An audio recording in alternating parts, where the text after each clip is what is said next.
Hello everyone and welcome to another episode of the Daily Gwei Refuel, where we recap the latest news in the Ethereum ecosystem. I'm your host, Anthony Sassano, and it's the 25th of November, 2023. Alright everyone, let's get into it. So I'm back after, I guess, not doing 4 episodes this week. I unfortunately rug fueled you guys on Tuesday as well. Just kind of ran out of time to do an episode, was packing and everything for my Sydney trip, which was very, very fun. This was my kind of like favorite meme that came out of it. You can see in front of my screen right here. I'll link this in the YouTube description and the show notes for you guys to check this out here. But yeah, I mean, it was really just a 2-day event on Thursday and Friday for the bulk of it, but on Wednesday I was also at another event called BGIN, which is all about governance, and I was on a panel with Mehdi from Sigma Prime. That was really fun to do, and then I was on a few other panels. I was on one with Kane from Synthetics. We talked about DeFi stuff and Synthetics, obviously, and Infinex, and DAO governance, all that good stuff there, and then I was on kind of like a panel on my own, I guess. Like it was just me and the presenter there kind of asking me questions about Ethereum and trying to, I guess, spread the word about Ethereum.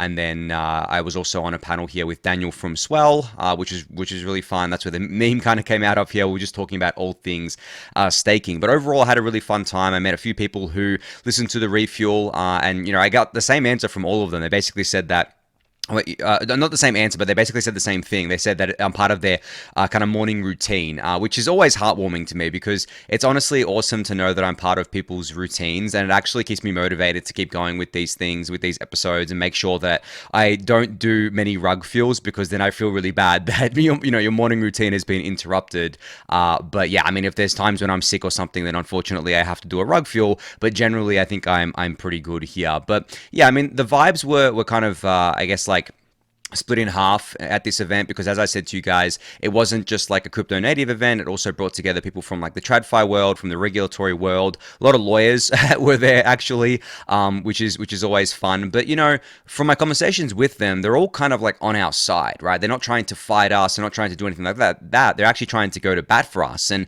especially when it comes to things like tax, like I had a lengthy discussion with Harry, who's a tax lawyer and specializes in crypto tax these days. We just talked about all things kind of tax, the Australian tax office's approach to things, and all that in between. And I talked to a bunch of other people about similar things, right? Like regulatory kind of stuff in Australia and abroad, and how Australia seems to be falling behind, and how we keep talking about it, but things aren't really moving that quickly. There are some things in the works right now, especially from the Treasury, I believe, the Treasury Department, or one of the departments out there, that there was a paper published a little while ago that basically was guidance to the government, I think, on how to regulate crypto. There are a couple of concerning things in there, but yeah, there's good people giving good feedback on these things, and there's a lot of good people kind of going and fighting these things and making sure that crypto doesn't get screwed over by some bad regulation or anything like that. But yeah, as I said, like the crowd was definitely varied there. And it was kind of funny because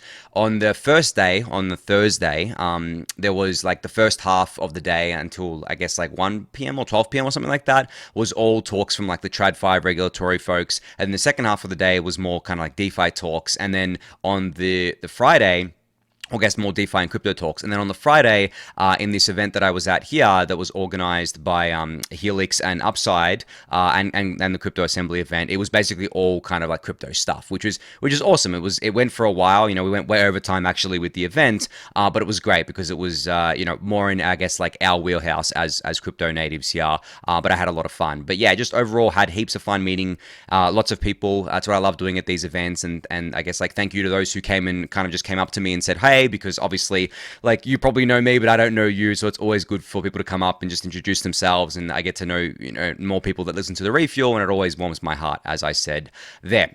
But in saying all of that, we're going to move on to the news now. It's going to be an extra long episode today, I think, and I've done the episode on a Saturday, of course, because I didn't want to wait till Monday, because it would just mean that I'd have to cover even more stuff, and I think that I've left you guys hanging long enough. I left you guys hanging since Monday, and there is so much that happened, right? It's always funny whenever I don't do refuels, so much happens, and of course, I guess I have to start at the top. The Binance news. Now, I actually think this news is incredibly positive overall, and I'm sure you guys know what I'm talking about here, but for those of you who don't, if you've been living under a rock for the last few days, the US government has fined Binance more than $4 billion. It has forced CZ to step down as Binance's CEO, and has actually brought criminal charges against CZ that could land him in prison for, I think, up to 18 months or something like that, that they're seeking right now. But the reason why I say this is good news is because for the longest time, since I guess like FTX collapse, there had been a lot of rumors circulating in crypto that and outside of crypto that Binance was next, right? That Binance was going to collapse. They've been doing the same thing that FTX was doing. They've been shady for quite a while now, so on and so forth, right? And to be fair, like I guess like accusations of them being shady or doing kind of like shady things were completely accurate. I mean, for them to want to, I guess, like settle, even though this fine is quite substantial here, I feel like it means that they felt like they weren't going to win if they went to court. And obviously CZ stepping down is another signal there. But it was an open secret that from the early days, especially, Binance played cowboy, right? They did not follow regulations. They did not follow laws. They basically had the approach of, do what's necessary now to grow and then ask for forgiveness later. And it seemed to have worked to an extent because, as I said, like Binance is still there. The company's not shutting down. It has a new CEO now. I'm sure CZ is going to be in the background as a shadow CEO anyway. But generally, yeah, none of those other kind of like doomer predictions came to be. And I think it's because even though Binance and CZ did a lot of shady stuff to grow, from what I can tell, and I guess like the US government looked at the books as well, Binance seems to be completely solvent, right? They didn't do the cowboy stuff with customer assets that SBF did. So it was a very different situation here where essentially the US government got them for like money laundering and allowing terrorism financing to happen on their platform because of their lack of controls, especially in the early days of Binance. Now, the reason why it's so positive, I guess the number one reason is because it basically was that last kind of overhang, I think, on crypto that people were kind of pointing to as like the last domino to fall, so to speak. And now that the domino has basically fallen and it didn't really cause much of a crash here or much of a kind of like movement here in the markets, it means that people are just feeling much more positive now and feeling much more positive about the market outlook generally, because I think like all rational people know that Binance isn't going to blow up now. Binance is going to be fine. They're going to continue on. They're probably going to lose market share. I mean, they've been losing market share all year, but they're probably going to be continuing to lose market share here, especially to more of the legit exchanges like Coinbase, especially because Coinbase is US based, and obviously they have a lot of big partnerships coming up. BlackRock and others have chosen them for their ETF custody, all that sorts of stuff there. And I actually wrote a tweet about this where I said, Coinbase, led by a founder that is aligned with crypto values, played the long game and won. And then I continued, alignment is not a meme or a joke. It is what creates lasting value and what separates the missionaries from the mercenaries. And, if you extend this kind of like to its logical conclusion here, and kind of look at the past and history of what Coinbase and Binance have been doing, Coinbase was incredibly frustrated, I guess, and Brian Armstrong and I'm sure his internal teams were incredibly frustrated to watch exchanges like Binance and FTX and others, these offshore exchanges, just do whatever they wanted, while Coinbase was extremely heavily regulated. But Coinbase always kind of stuck to its principles. Brian always stuck to his principles of playing the kind of long game, being a missionary rather than a mercenary. And I think at this point in time, they've won. They are poised to grow so spectacularly from here. They are poised to be such a force in crypto going forward, not just for their centralized exchange, but also they have the wallet, they have the layer 2. They have so much stuff going on, and it's just great to see that in the end, they kind of won here. And maybe, I don't know, people say it's premature to say that they won, but I mean, they've been around for so long now, like 10 plus years, I think, at this point. And it feels like they're going to be around for a very long time to come. And as I said, like they've been the partner of choice for custody for BlackRock and others that have filed for BTC and ETH spot ETFs. So yeah, very, very bright future ahead there for Coinbase. And, I put a tweet out as well about this where I said, about the Binance news, where I said, people are really going to fumble their bag because they think the Binance news is bearish. In reality, it's some of the most bullish news we've gotten since BlackRock filed for a BTC ETF. And I really believe this because, as I said, it removes that overhang from the market, right? It removes that kind of uncertainty. And I think that generally the market definitely prices things in and is forward looking, especially when it's things like this. Because if you look at what the market has done pretty much all this year, as things have continued to, I guess, like blow up here and there. We had a lot of blow ups last year, but we also had blow ups this year. The market has trended up. Yes, we've been in that crab range all year for, I guess, like for most of the year. BTC is out of its crab range, but ETH is still there. But generally, the trend has been up there. And I think that into next year, I mean, I did say to you guys, I think that we're in that transition phase from crab to bull market happening right now. And this just further solidifies it for me because, as I said, it's a massive kind of weight off the crypto market's shoulders, especially for people that aren't in crypto, that just listen to the headlines or just see the headlines. They'll just see FUD about Binance, all day, every day. And people will say, well, now people are just going to see that Binance was actually kind of running like a dodgy operation and they don't want to get involved with crypto, blah, blah, blah. And I completely disagree with that, because I think that crypto thrives off of attention, and what gives more attention than news like that, right? And what gives more attention than price going up as well. So we've got the positive news. We've got like that last basically overhang done now. There's really nothing else. I mean, some people will point to Tether, but I'm not going to go into Tether because I feel like so many people just misunderstand Tether. But some people point to that, but I don't think that's anything to worry about generally. But yeah, I feel like there's nothing really left, and the market is free to go up from here. And as I said, like, because all of this news brings more attention to crypto, and because I think that we're in that transition from a crab to a bull market, prices will just continue to keep going up, and the market will just keep going up, and that will bring more and more people in, and then we start, the kind of official bull market there. And I think that we're probably going to see this play out over the next 12 to 18 months, to be honest. I don't know. I'm not going to pick a top of the bull market because that's basically impossible, but, I expect it to last another 12 to 18 months or so. That would definitely put it in line with, 3.5 to 4 year cycle. Because as I've mentioned to you guys before, I feel like that we could potentially be having a shorter cycle overall. Because last cycle, technically we had a shorter cycle. We just had like that second top because of all the leverage in the system, which obviously blew up spectacularly last year, right? But I'm not going to spend too much time speculating on the market forces there. I just figured that that it was worth mentioning that, yeah, I feel like if you're bearish now, I don't know. I don't know why you'd be bearish now. I feel like now is the perfect time to be bullish, but we'll see. We'll see what the next 12 to 18 months looks like there.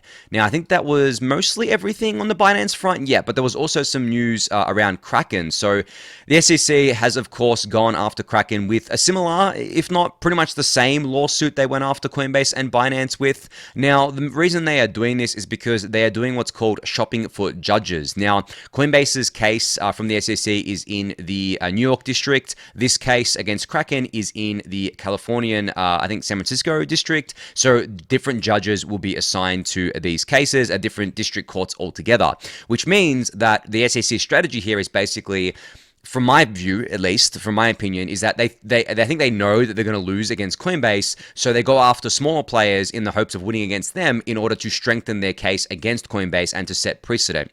And I think that they went after Kraken again as well, because last time Kraken settled, right? They settled over their staking product, but I don't think it was like a $30 million settlement or something like that. And this time, I think that they're not going to settle. Dave Ripley here, who is the CEO of Kraken, said, "We strongly disagree with the SEC's claims, stand firm in our view that we do not list securities and plan to vigorously defend our position." So I don't know what the SEC's strategy is here. I think Kraken definitely has enough money to be able to defend their position here and fight in court. So I guess like the nightmare scenario for the SEC is if they lose both those cases, right? The Coinbase and Kraken case. But as I said, when I covered this with regards to Coinbase and the Binance case as well, this is going to take a while to play out. This is not going to happen overnight. It's going to take potentially years to play out. And it seems like the SEC does not want to back down here, which is just stupid in my opinion, because they've lost those court cases recently, and it feels like they're just going to keep losing. I mean, I don't see a world where they win against Coinbase, to be honest, because as I've said to you guys before, what they're trying to go after Coinbase for is basically saying that they've been trading unregistered securities, and they've listed a bunch of just basically, frankly, random assets, to be honest, as listed on Coinbase as being unregistered securities.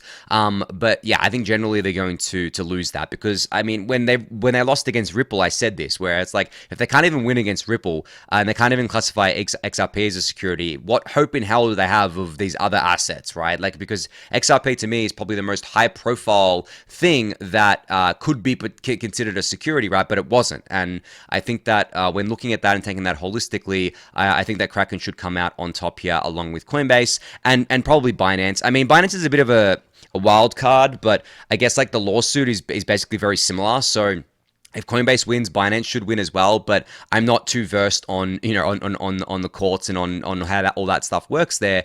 But yeah, as I said, like I'm pretty confident from what I've read from the smarter people than me that that Coinbase definitely should win their case, or at least the SEC might even withdraw it there. But I think the chances of the SEC withdrawing are pretty low, considering that they've just filed a fresh case against Kraken here, which again goes back to, I guess, like a broader point. It's just insane because, as I said, Kraken already settled with the SEC for their staking product way back 9 months ago, not even that long ago, right? And then the SEC is just continuing their, I guess, like their crusade against honest crypto businesses, right? Like Kraken, Coinbase are honest crypto businesses. I know Binance is a bit different, but Coinbase and Kraken definitely honest crypto businesses. And the SEC just continues to go after them while ignoring so much of the other crap that's going on in crypto. It just, anytime they say that they're protecting investors, like honestly, the amount of like gaslighting and just straight up lying is incredible to me. Like protecting investors, who are you protecting? And no one's even asking you for the protection. Like go out and actually do something that actually protects investors instead of going after the good actors like Kraken and Coinbase that have been following, you know, the regulations, have been good stewards of the ecosystem, and as far as I know, have never done anything with, anything untoward with customer funds, which is like the main thing. You know, that's the main thing when it comes to these exchanges, because they're custodians as well. I want them to be regulated harshly because of the custodian aspect of it, but at the end of the day, they should be regulated based on the law. They shouldn't just be regulated based on whatever Gary Gensler thinks is the law. You know, and that's why he's been losing the court cases, because it isn't the law. And this is what happens when you have like a gridlocked government where they can't pass legislation. The regulatory bodies just take it upon themselves to basically make up their own rules, and then the players who can't fight just settle, and then the players who can fight just get locked in court battles for years. So it's a shit show all around, right? There's nothing actually positive happening here. There's no investors being protected here. It's really just egos and pissing matches everywhere, and it just frustrates me to no end, because the same thing is happening all over the world, right? Not everywhere. There are some places that are more progressive, but even like in Australia here, I mentioned the ATO guidance, the Australian Tax Office guidance that came out the other day about DeFi and wrapping assets, and how that's now considered a capital gain event or a CGT event. And that guidance is not legally binding. It is not law. But the problem is that the tax law was written like 20 plus years ago, or was updated 20 plus years ago, and it only covers securities, shares, you know, other assets like that. It doesn't cover crypto.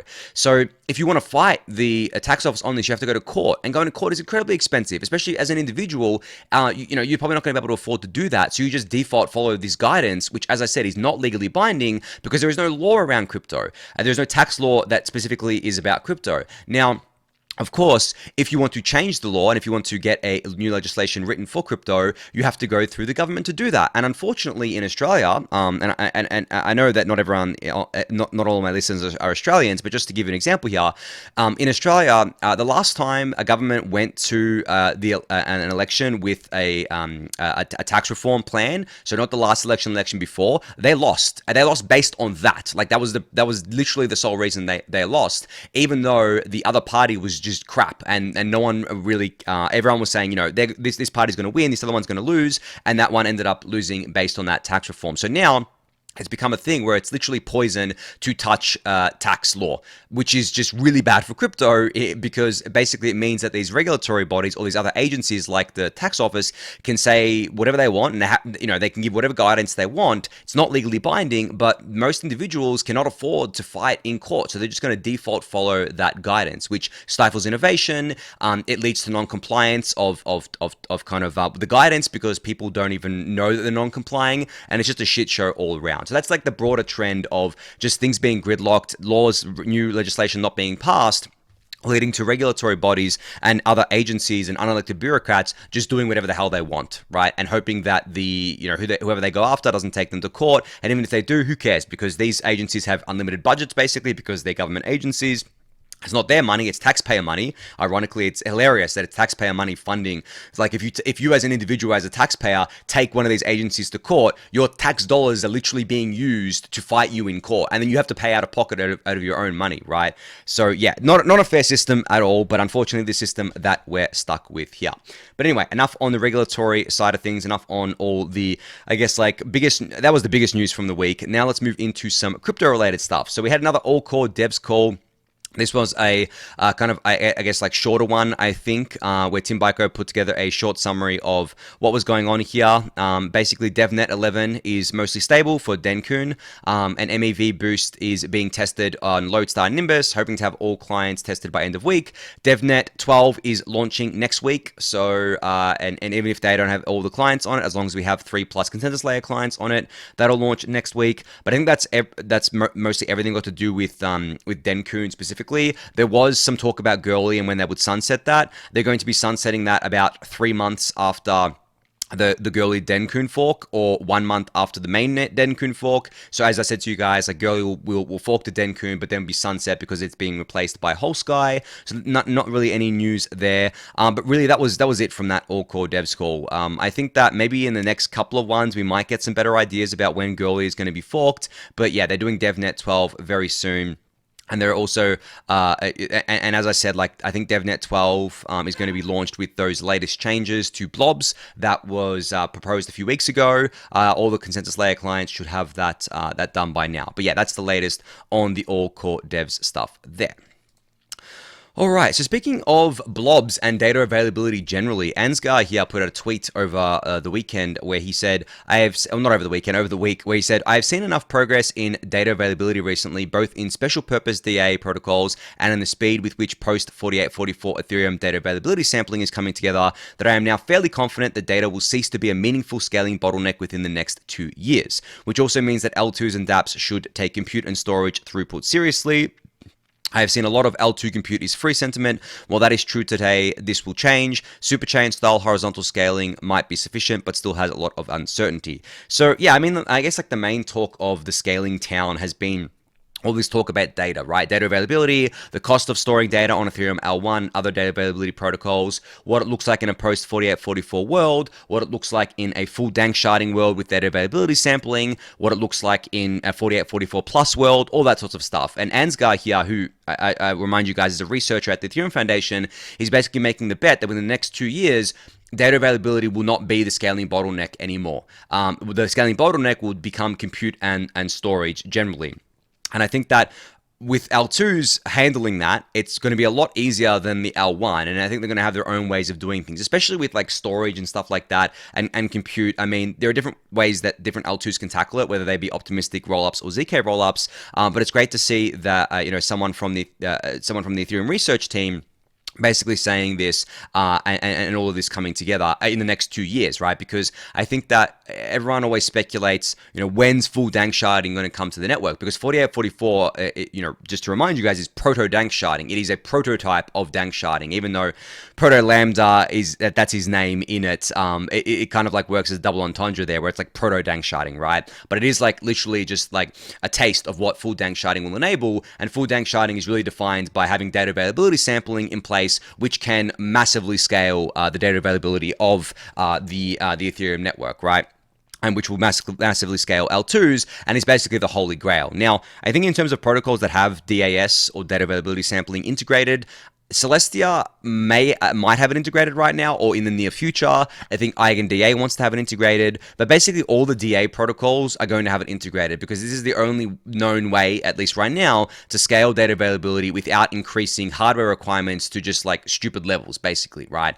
So yeah, DAS is the main thing to look out for in terms of scaling over the next couple of years, especially obviously for L2s, but great to see Ansgar say this here. Now, speaking of ARP4844 and blobs generally. For those of you who don't know, blobs, when you purchase them, I guess like if you're an L2 that's purchasing them, you have to purchase a blob or blob space as like one whole unit. You can't actually split it up into multiple units. Now, because of this, there are people building things that allow you to split this up. So as you can see here, Lion, who is a core dev at Lodestar, has hacked on something with a bunch of people at ETH Global Istanbul called the Blob sharing protocol. It allows smaller L2s and data producers to split blob space with minimal overhead. So basically making it, or basically breaking up that blob space, as I just mentioned, how it's only kind of like a single blob that you can purchase. Now with this blob sharing protocol, multiple people can purchase the same blob basically, and it splits it up there.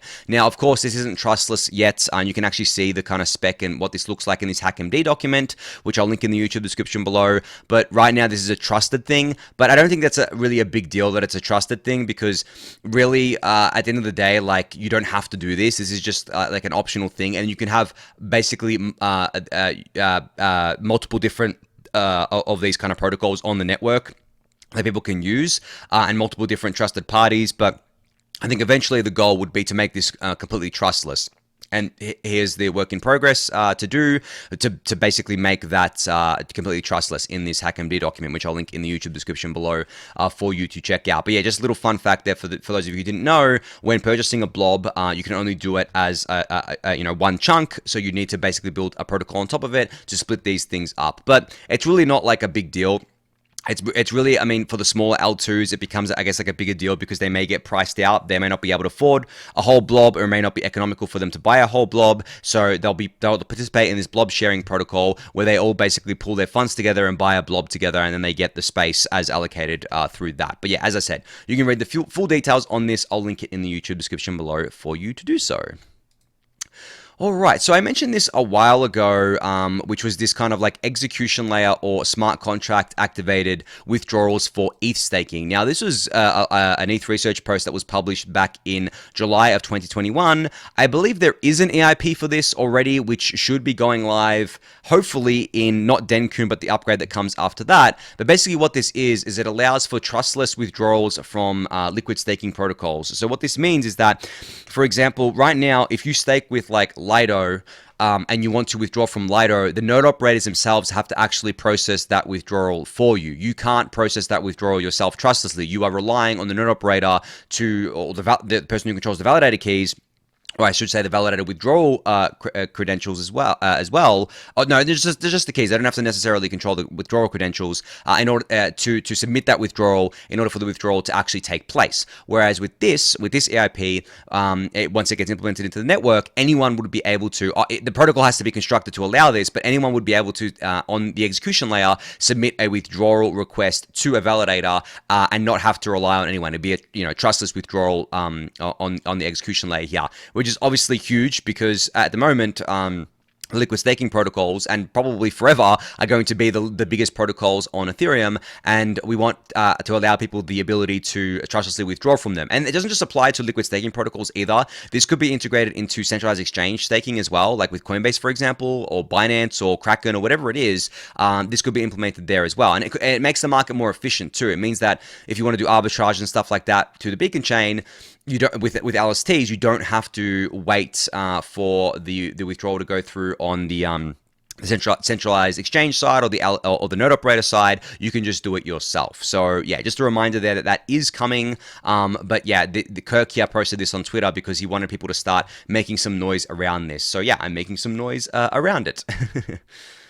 Alright, so Ether.fi has just spun up 120 validators, all of which are being natively restaked on EigenLayer, and they said we will continue to spin up more every day, and will soon be the largest restaking protocol. So yeah, I've been talking about Ether.fi a little bit recently. It is a new project where you can go stake with them. There is, I guess, like, I think I mentioned this last week, where they've got like a yield burger going on, where essentially you can stake your ETH, you get ETH, which is an LST, but it's a restaking LST. So basically you get the base reward, the base ETH staking APR, then you get restaking rewards on top of that in the future, you get EigenLayer points, and then you get Ether.fi loyalty points. So yeah, there's a lot of yield stacking going on here, but also risk stacking too. So keep that in mind. Definitely, there's a lot of risk going on here as well. But if you're someone who is interested in taking on additional risk with your ETH, and you want to get access to this entire yield burger here, then Ether.fi is the place to stake it. But great to see that they've spun up a bunch of validators here. It means people are using the protocol.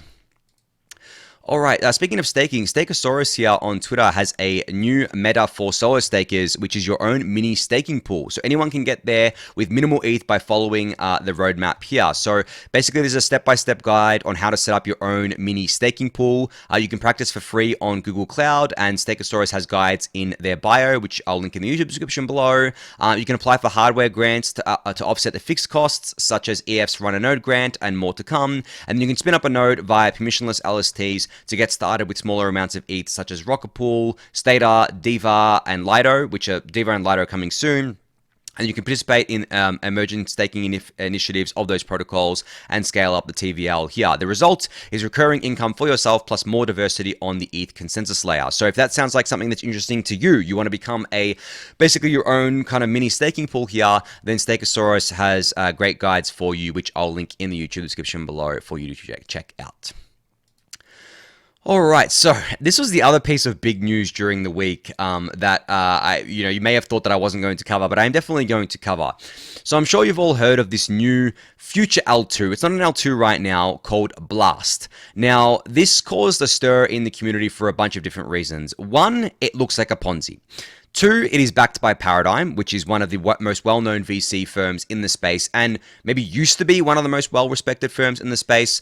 And it had a investment round with participation from a huge number of crypto Twitter influencers, and it was shilled all over crypto Twitter. And on top of all of that, it has managed to gather over 400 million TVL in a matter of, I guess, like 4 or 5 days. Now, the reason why I say it is a future L2 is because right now it is nothing but a multisig. It is a 305 multisig that exists on Ethereum layer 1. It is not an L2. There is no L2 yet. The future promise is that there will be an L2, and the future draw is that when you deposit your ETH into this L2 or into this multisig, it gets staked with Lido right now, but they plan to stake with other providers in the future, and then you're automatically earning a yield, and the yield gets spread out on the layer 2 to people who use the layer 2, and yeah, it just basically becomes I guess they're calling it a more efficient kind of protocol here. But the reason why it's caused so much drama, I mean, the multiple reasons why it's caused so much drama is, I guess, one, it looks like a Ponzi. It looks like a casino as well, because if you see some of the screenshots, it says things like spin now or spin more or bet more or variations of that.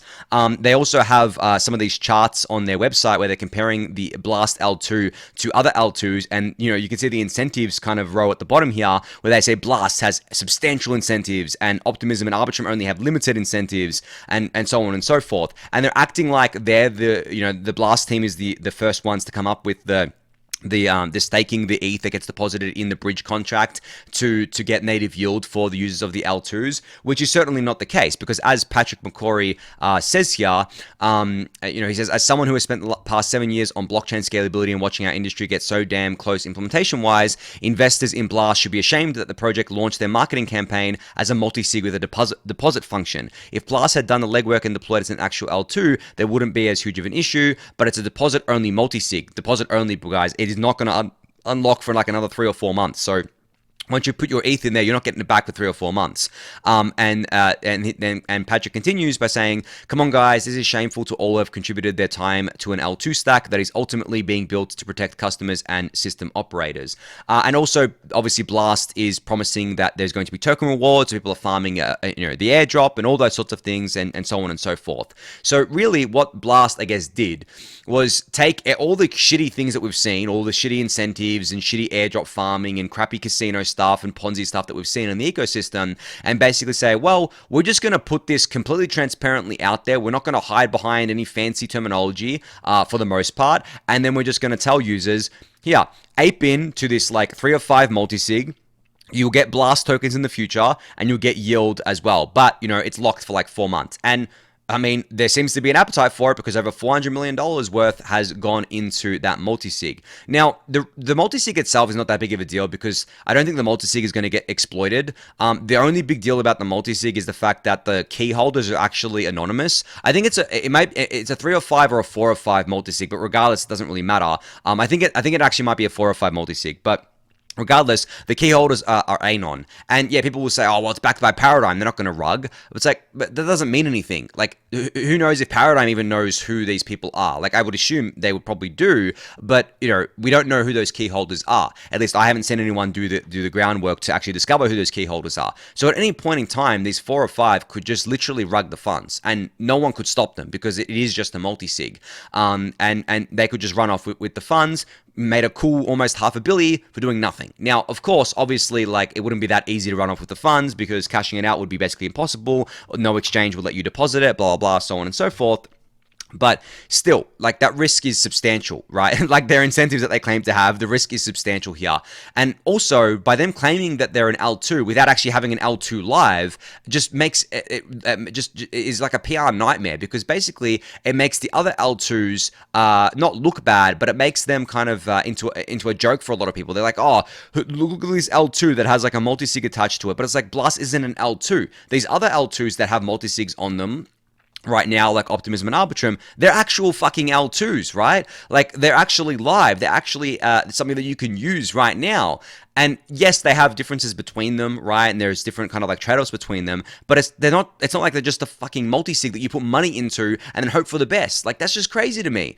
But at the same time, it's kind of not, because like, I didn't not expect this, because I know how degen a lot of this market is. And I know that as soon as you kind of make a lot of noise about something and you promise like a future airdrop, people are going to ape into it, especially when the market is relatively hot. And honestly, like, the amount itself is pretty surprising, because like, we hadn't seen something like this in quite a while. It's kind of bull market things, right? But still, you know, very, very crazy that that this stuff kind of happened here. But yeah, generally my opinion on this is that, like, I kind of hate it, to be honest. I kind of hate that the marketing is misleading. It just is a blatant Ponzi/casino thing. I don't have a problem with like the ETH being staked to generate yield, but at the same time, like, it'd be much cooler if there was an actual L2, if it wasn't controlled by a multi-sig with anon holders, right? And if it actually followed kind of a safe and secure practice, and actually had a TVL cap as well for a guarded launch. But I guess like, they didn't want that. They just wanted to create the most amount of noise possible in order to get the most amount of, I guess, like, people into their protocol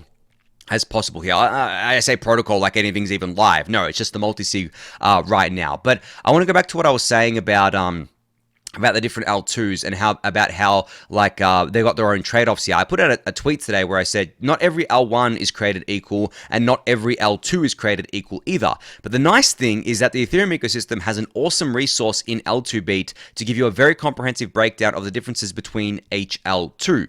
So if you go to the L2Beat website, which I'm sure a lot of you have before, and I've highlighted this on the Refuel plenty of times before, the amount of information on here about every L2, including upcoming L2s as well. You can see Blast here, right? Like, on this list of upcoming projects. You go in here and you can actually see what this actually is. It says here, this bridge is a deposit only and funds cannot be withdrawn yet.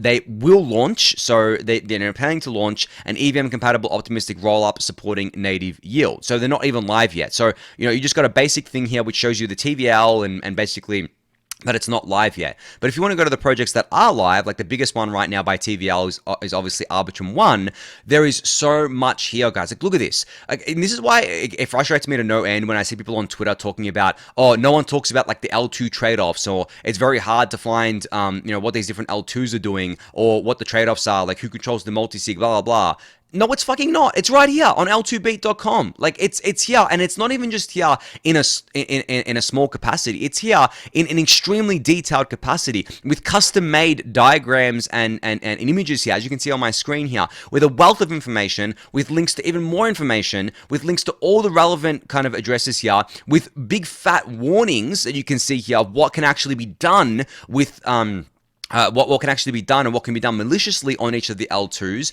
or what ability the multi-sigs have and stuff like that. So yeah, I mean, we really are so lucky to have L2Beat, honestly. And I mean, I should disclose here that I'm an investor in L2Beat, but honestly, I invested in them because it was more, for me, I treated it more as a donation, where I'm like, I just want them to keep building this thing, because we don't have an L1Beat.com, right? There is nothing out there that really covers L1s in a comprehensive way like L2Beat does. They may cover them from like a high level, but nowhere near the amount of detail that L2Beat gives you here. I know I'm shilling the hell out of L2Beat right now, but I think it's deserved, because there is just so much information here, and it's just such a wealth of knowledge that you can get by reading this sorts of stuff.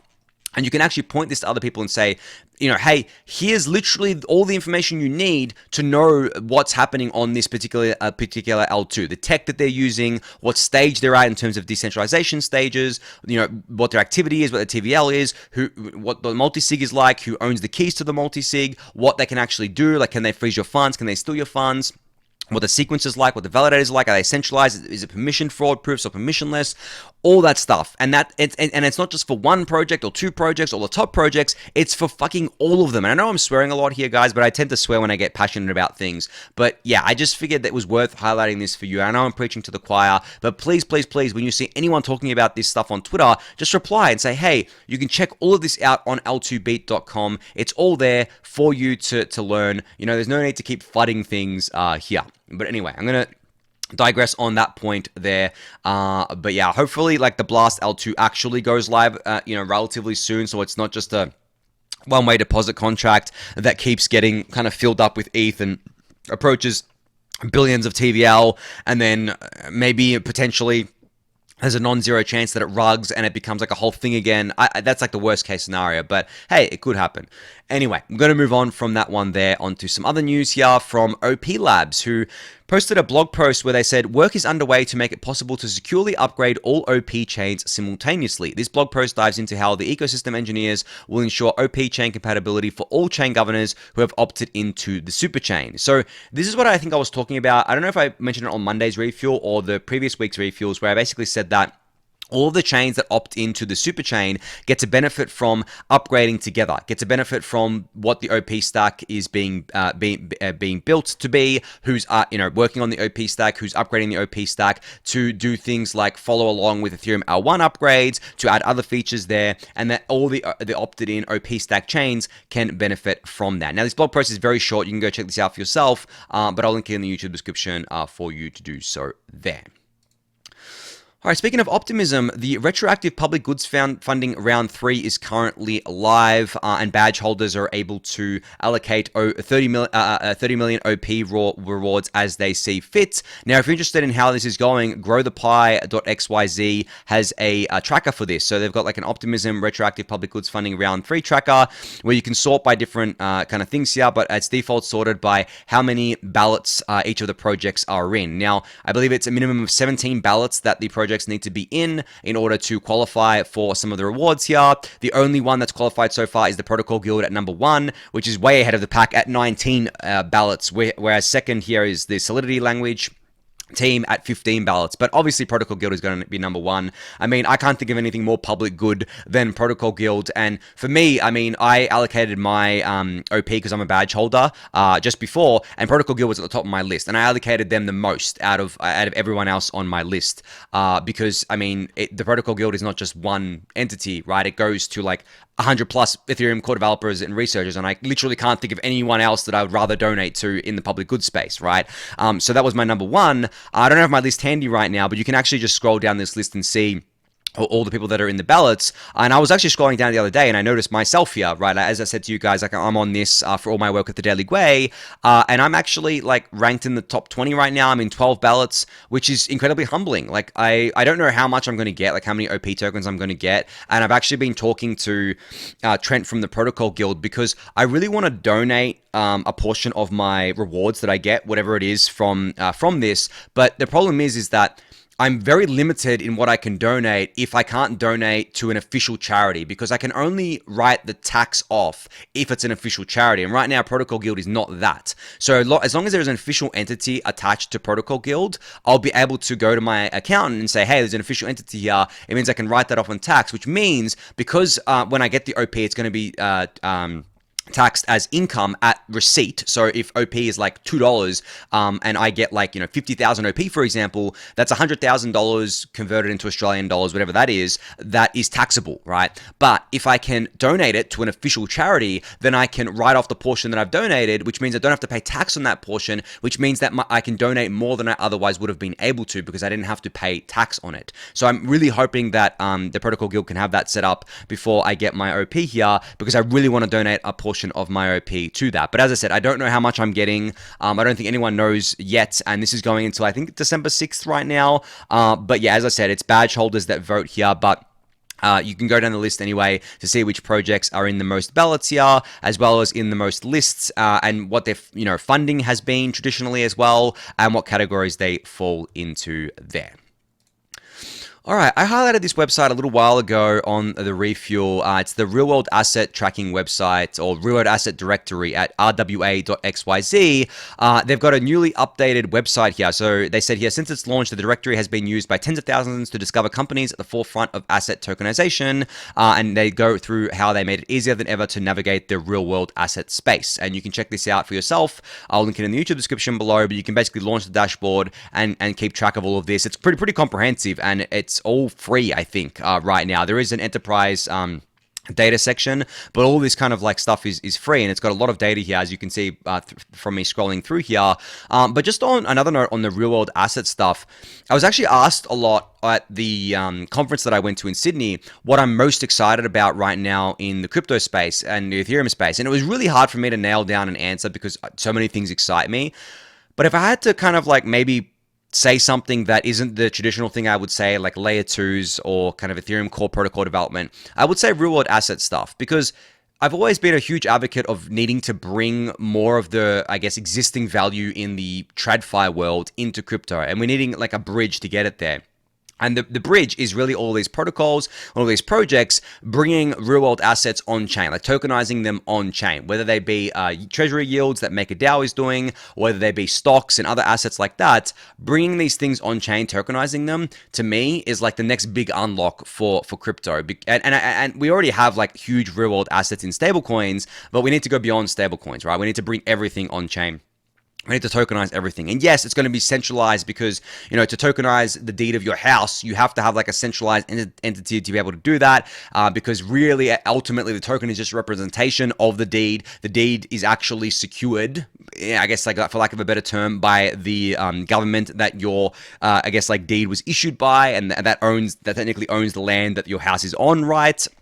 So all of that would have to play into it, but by tokenizing it, you get the efficiency of tokenization, right? You get to be able to move it around. You can use it as collateral within different DeFi applications, all that sorts of stuff. So yeah, my answer was typically that I'm super excited about the real-world asset stuff, even though it may seem quote-unquote boring to people. It definitely excites me here. So you can go check out Rwa.xyz's updated dashboard. I'll link it in the YouTube description below for you to do so.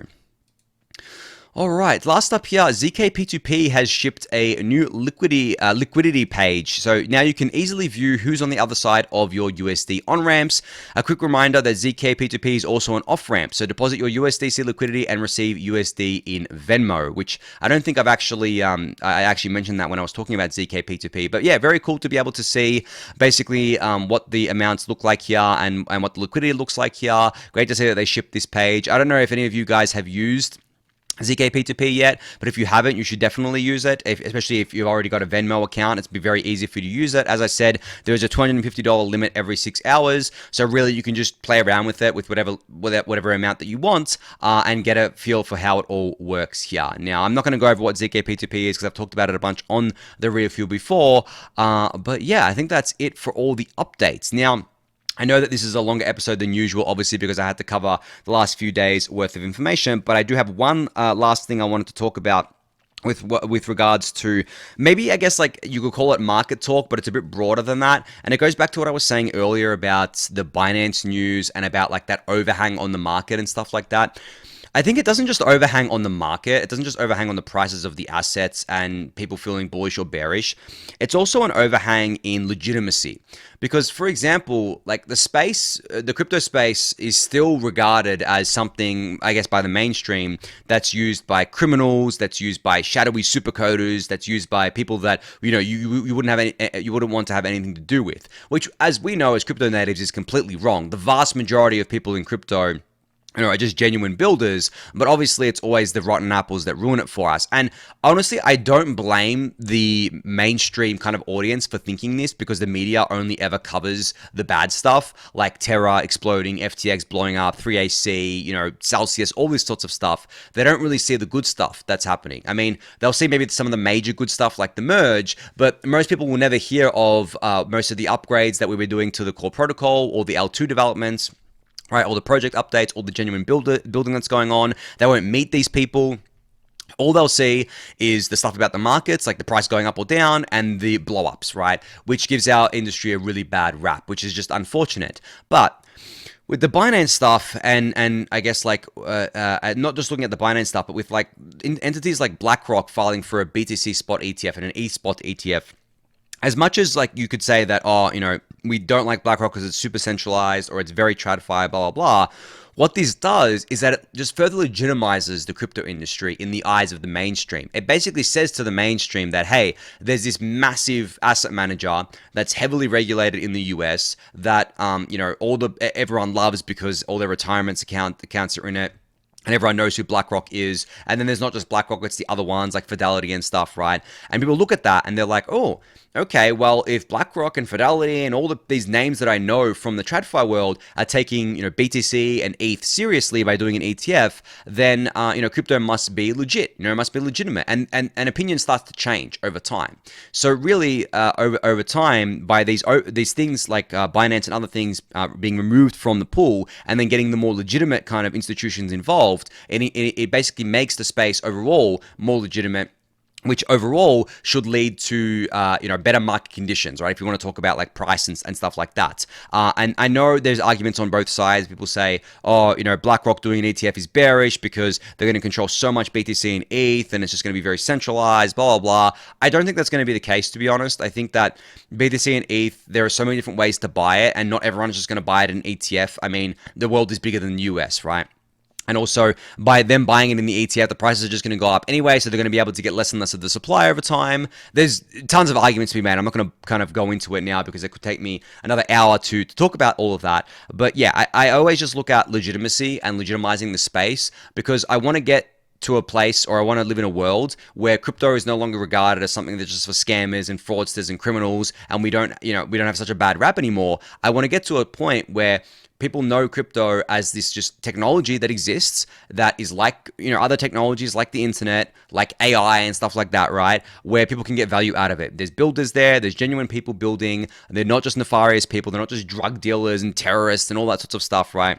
I want to get to that spot. And I know that a lot of that rhetoric, or most of that rhetoric, is actually not accurate because there is a much more money laundering and much more terrorism financing happening in the TradFi world than there is in crypto, even adjusted for size, I would say, because crypto is so transparent. Like, why would you even do it? You're much easier to be caught in crypto than you are in the TradFi world. But when it comes to like mainstream opinion and mainstream kind of view of crypto, it informs their kind of thinking there. So that's why I really like that we're slowly moving towards more legitimacy coming into crypto because of these big institutions. And also these other things kind of like, I guess like going to the wayside, or this uncertainty around them being removed. Because now everyone's like, oh, well, Binance isn't actually going to blow up. They got fined just like banks get fined for doing the same thing, which means they're going to continue on and all is well and good there. But anyway, I'm going to end on that relatively positive note for today. So I hope you all enjoyed today's special Saturday episode. Thank you for listening and watching. Be sure to subscribe to the channel if you haven't yet. Give that video a thumbs up, subscribe to the newsletter, join the Discord channel, and I'll catch you all on Monday. Thanks, everyone.